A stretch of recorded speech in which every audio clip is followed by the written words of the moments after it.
Very recently, I've come under criticism from some of our viewers for, of all things, my admittedly limited fashion sense.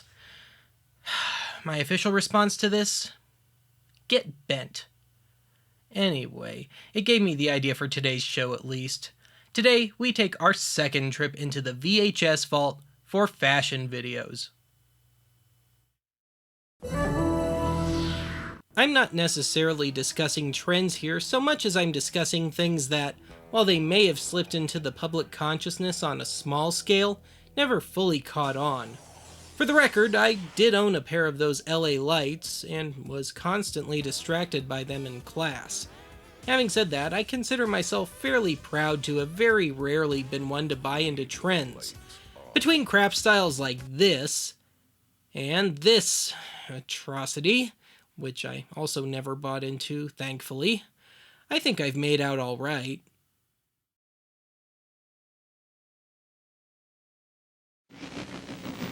Ladies and gentlemen, let's face it. Is your figure smart and trim, or have you just let yourself go? Gone to pot. I don't think I'll surprise anyone when I say that I think most trends and supposed innovations in clothing are totally useless, and I suppose that is the point of today's show.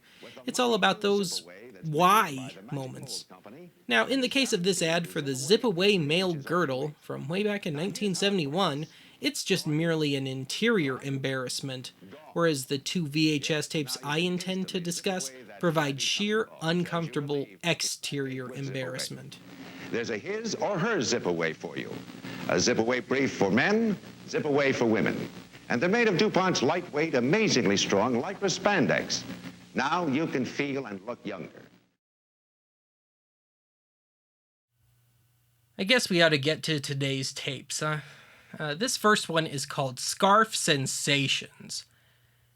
I said scarf sensations, not sharf sensations. Anyway, this came out back in 1987, and it's hosted by one Patricia Ryle. Now, Miss Ryle ran a supposedly exclusive dress shop in Santa Rosa, California for some 20 years, depending on how exclusive things can get in Santa Rosa. Anyway, in one of the more radical career shifts on record, Miss Ryle went on to become a talent agent, mainly for models. You know, maybe I ought to give her a call. Don't I have a good modeling profile? Yeah, I think so too. Anyway, in the middle of that career shift, she put out a series of 2 videos on things you can do with fashion accessories. Now, when I first saw this in the thrift store, I thought, man, how useless. How many women actually wear scarves anymore? I mean, certainly not in the last, 30, 35 years. So naturally, it piqued my interest.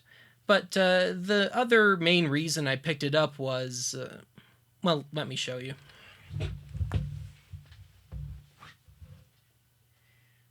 I just wanted to see how bizarre and impractical some of the styles could get. Needless to say, I was not disappointed.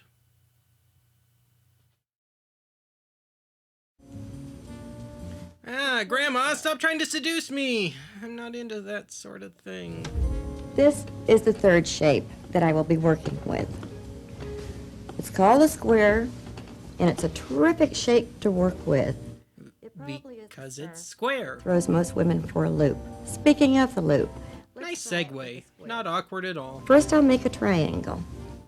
Okay, so I need a triangle for the square. Okay, a very irregular triangle. Okay, got it. Around my neck. Make my loop. Speaking of loops, this background music never changes. Get used to it. And do the bottoms up. I know I'll be doing the bottoms up at the bar later. Now I have to give... Now this is what's known as the noose. Every time I do this bottoms up, so it will secure the tie. Because we don't want anybody's noose slipping now, do we? Pull it up to the side, bring my triangle over the shoulder, and it's another very pretty tie. I'll be showing you more of what to do with the square later. And I'll be waiting here with my scarf collection. Let's get back to some of the scarf ties that you saw in the opening segment. This was the jabot. I like to call it the goiter. Scarf tie. Sometimes you have a blouse that gapes open further than it should. Stupid males sometimes refer to it as sexy. We can't have that. And save yourself some money and have a terrific look besides. How many times have you complained your scarf slides around on your neck too much? Never. Move. You'll need a large size square. Make sure it's pentagon shaped. And you will fold it into a third. Do it on a flat surface. Not on a slatted furnace. And a safety pin. This way you can stab yourself in the neck in a fashion that will make everybody think that you were bitten by a vampire. And gently, gently pull through the safety pin. You don't want to snag your beautiful silk scarf. Good thing this isn't one of those. Until it's fairly taut. Strangle that sucker! Strangle that sucker! Now what you have is a knot because of the safety pin, and that knot is going to go to the inside. So you can feel like you're getting felt up. Like so. For my next trick, I will make my dignity disappear. To the inside, tie the jabot around your neck like a bib. Now order out for some barbecue. This is what I mean about the scarf not moving. You've got your cape on backwards, Superman. Knot at the back of your neck. Tuck your jabot in. Keep rolling! To a jacket. And Now you can constantly look like you're shoplifting a life vest. the jabot. The cowl. A beautifully soft, feminine way to wear a scarf. Should we fix the slide, boss? Nah. Of a neckline. Take a large scarf. This is fun. Party! Woo! Make a triangle. Play masked bandit. Very, very incompetent masked bandit.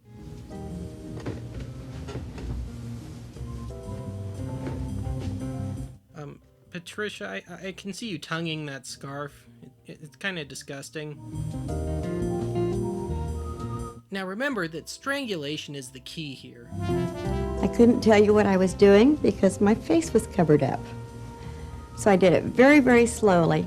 You were already doing nothing, so you just slowed it down a bit. Makes sense. Great cowl. The smaller the roll, the smaller the cowl. Tuck it in. It's perfect for that classic I'm wearing a back brace look. Filler. How to wear a scarf for the evening. Have you ever seen an absolutely exquisite scarf and wondered how to wear it with a dressy outfit? Of course, I'm only talking to the imaginary people here. A great way to wear a beautiful, beautiful scarf. This is the back of the halter. Or as I like to call it, the sail. Because one good gust of wind and you're gonna fly. In a little tiny scarf tie. I lied. This is actually called the "Where the hell's my dinner, Alice?" look.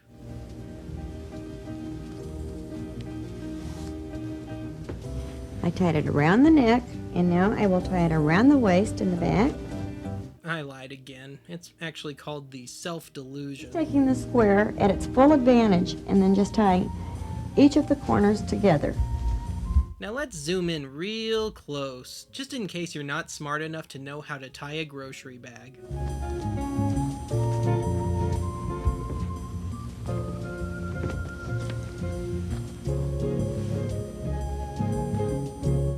Adjust your shot, Bill. Bill, yeah, there you go.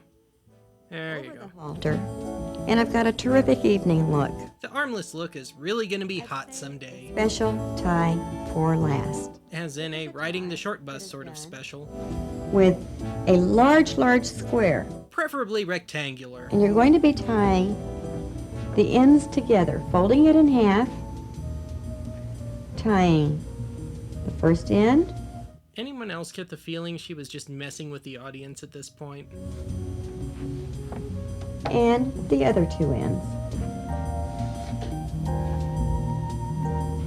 When I get the ends tied together, I will show you what it looks like. And I'm sure it'll be worth the wait.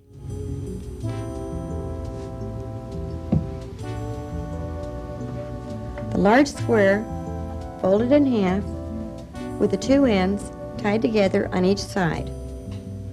Now, what are we going to do with this? Well, I suppose we could use it as a gerbil hammock. Like a jacket.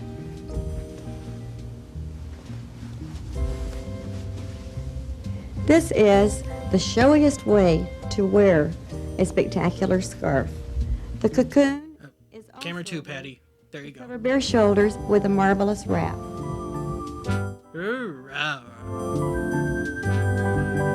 So nice we had to show it twice. 3 times. Perfect for a cruise. A senior's cruise, anyway. Let your imagination run away with you. And if you've seen my accessory allure tape on how to put all of your accessories together, your new expertise in scarf tying will be the frosting on the cake.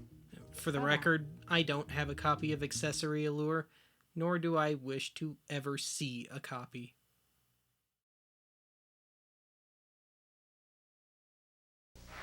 Academy Award-winning actress Shirley Jones. Want to know why my hair looks this beautiful every time I perform? The secret is wigs. In show business, we've worn them for years. And now there's Celebrity Secrets, an exciting new collection of wigs available through this catalog from Paula Young. Even if your hair is thin or hard to manage, you'll instantly look younger and more beautiful. And with the Paula Young catalog, you have the convenience and privacy of shopping at home. For your free Paula Young catalog, call now. Inside is everything you need to find your favorite styles and colors, all 100% guaranteed. Best of all, Celebrity Secrets wigs are so natural looking, no one will know but you. To get your free catalog, call 1-800-682-2211. That's 1-800-682-2211. Celebrity Secrets wigs are only available from Paula Young. So call 1-800-682-2211.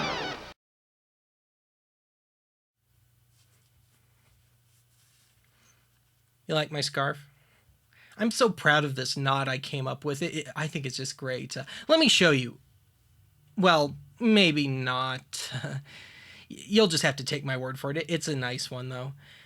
Anyway, back in 1995, this little movie came out called Braveheart, and it seemed to spark a short-lived new interest in Scottish culture, and unsurprisingly launched a couple of cash-ins along the way.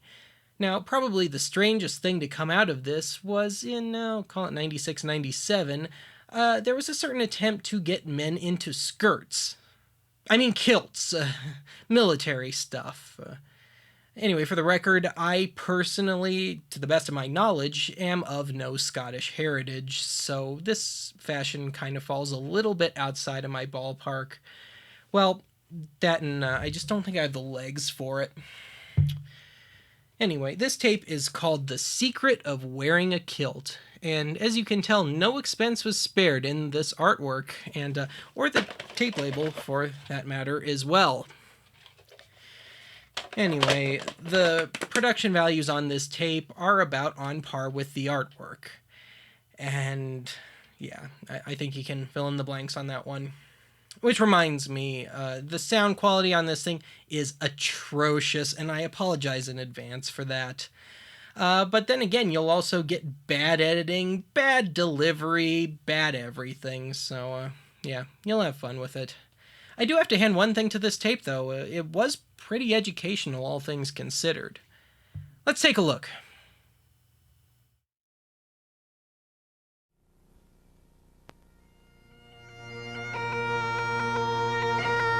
Ladies and gentlemen, the sound of a cat going through a trash masher.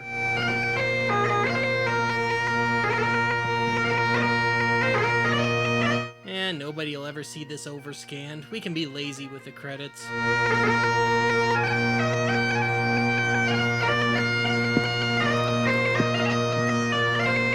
I take it there's some significance to the placement of those sheets.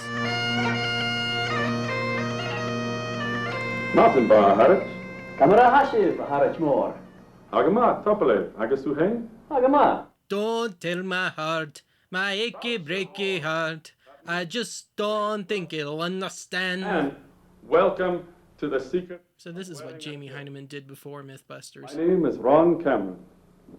And my name is Mark Cantwell. Alias Jamie Heineman. We are hosts for this program, and we're going to show you how to take the difficulty and the mystery out of wearing a grey kilt. As opposed to a mediocre one. What is the secret to wearing a grey kilt?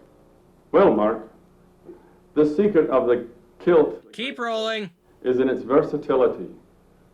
It can be worn. Where else but the Oddity Archive are you going to see a random shot of a Scottish Viking? It can be used as a sleeping bag or fashioned into rain gear. A single kilt can be worn in many different arrangements, depending on the... Keep rolling. You make it sound like... Oh, no, no, no. Winnie Cooper, no. Oh, another fond childhood memory down the toilet. Stupid archive. In this video, we will demonstrate how to fold and plait the great plaid, or as it is known as its Keep rolling. break and feel. An Addersaid. Oh, Winnie. And a wee kilt with a filler bag. We'll also talk to you about some of the things to wear with and under your kilt. Because haven't you always wondered? Bree can't... Hey, I wasn't done reading that.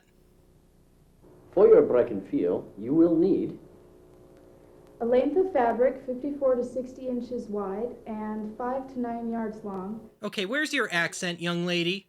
And a waist belt 10 inches longer than your waist size. You'll also need a thong. Well, that answers the underwear question, doesn't it? First, lay your fabric out flat. If you don't have enough room, Then move into a larger space like an airplane hangar. this will be the excess from which you take all of your pleats. Hey, baby. You know, I think I could get into this one yet. We will determine the size of the aprons. Make sure it says something like Barbecue Diva. 1 span width. A span is the length from the point of your elbow to the end of your middle finger. Unless you're a shop teacher, in which case you'll just want to measure to your longest stub.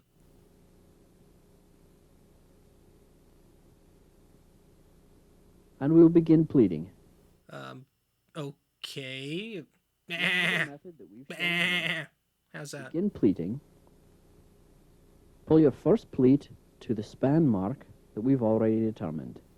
I could watch her fold all day. Oh, yeah. Continue pleating. Seems pointless, but whatever. Making sure to lay the fabric out flat and to smooth out any wrinkles. Oh, well, I haven't yet tired of watching this babe folding this fabric. As you can see here, as the upper part will fall out straight when the belt is fastened. Something tells me the Scottish military had a lot of time on their hands. Continue pleating your fabric until you have 1 span width left at the other end as well. And if it's not perfect, you get to do it again. Now, lie down on the center of the pleats. Ah, it's a dude! Those were just jokes I was telling a minute ago. Seriously. Right apron and draw it across to your left hip. Tuck in the excess fabric and make sure that the apron lies straight and flat. I know how to pick the truly exciting stuff, don't I, folks? After tucking in your excess, take up the left apron. Bring it across. This evening gown better get me noticed. Against your right hip. Now, fasten your belt in place And keep your hands inside the car at all times. so that they hang straight. But, as I mentioned earlier, the editing in this really sucks. We're going to make sure that the outside apron, I wonder, should I wear sheer or black hose with this? a quick pull on the fabric will straighten that out. To arrange the upper portion, take up the left corner of the kilt, as you see. Now we're gonna make a nice jabot. That way Jeff here doesn't have to wear a separate blouse. I'm gonna get so much hate mail from Scottish people on this episode, aren't I? This portion is drawn around to the back, shaken out so that it hangs straight, and tucked in at the base of the spine. And if you're not giving yourself a good wedgie during this step, you're not doing it right. Back left corner now,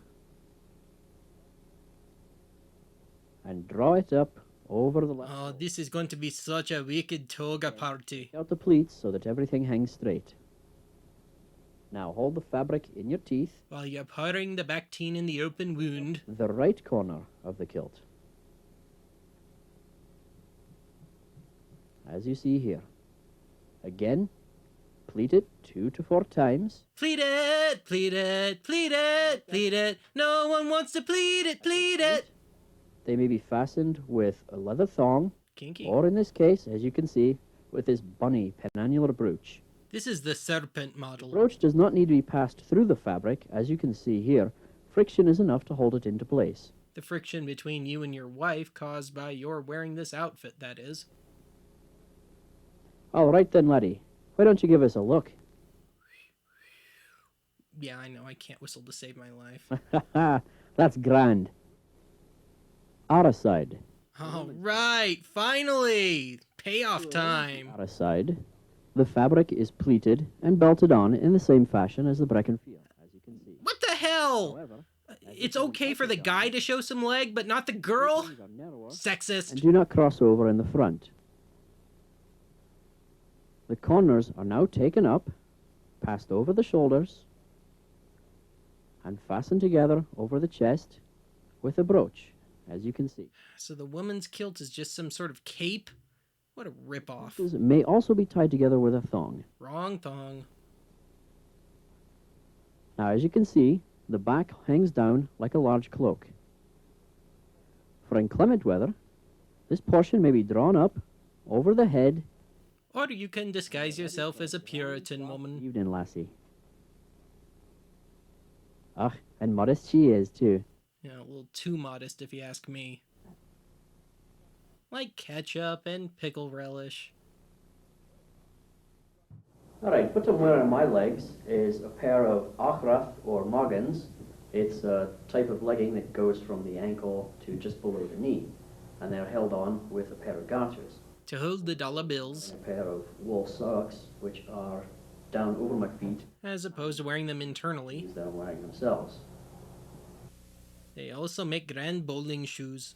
Later in history, you might find heathen men wearing hose. Hose were either cut from cloth, as these are, or they were... You know, I wonder if a house fell on him, would his toes curl up? Throughout the 18th century, as that they were easier to make. I don't know if I can handle all this nudity. Cloth on the bias, and you sewed them to fit. The shoes I got for bar mitzvah. I'm wearing are buckle shoes of the 18th century and 17th century. They were prevalent in that period of time.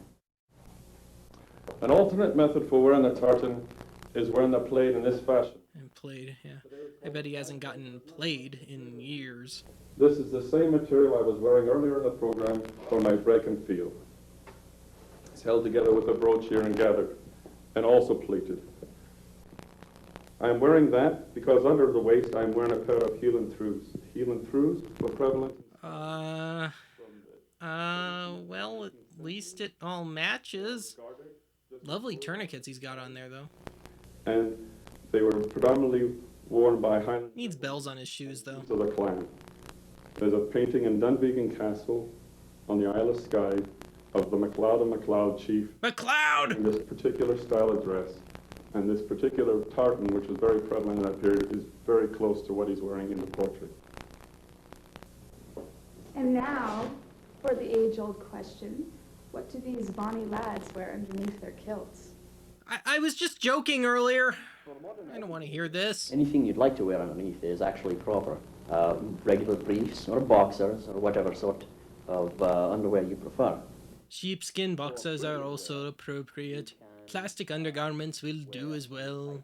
Silk is appropriate, as are edible undergarments. Strawberry is my personal favorite. Plain pair of white trunks, which are held up at the waist by a drawstring. You can have an overlap I get it. or a buttoned one as well.